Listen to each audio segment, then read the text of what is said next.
কেবল বিয়ে করে নিয়ে আসছিলেন, তিনি ঘরের মধ্যে নতুন স্ত্রী রেখে আসছেন আব্দুল্লাহ বিন রাওয়াহা।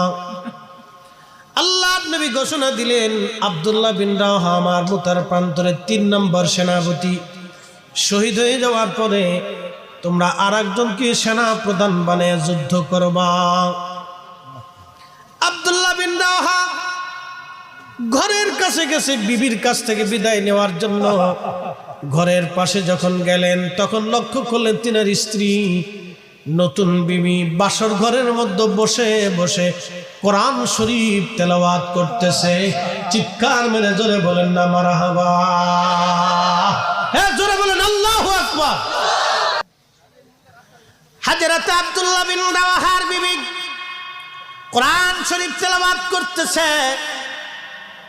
স্বামী সালাম দিলেন, আসসালামু আলাইকুম ওয়া রাহমাতুল্লাহি ওয়া বারাকাতুহু।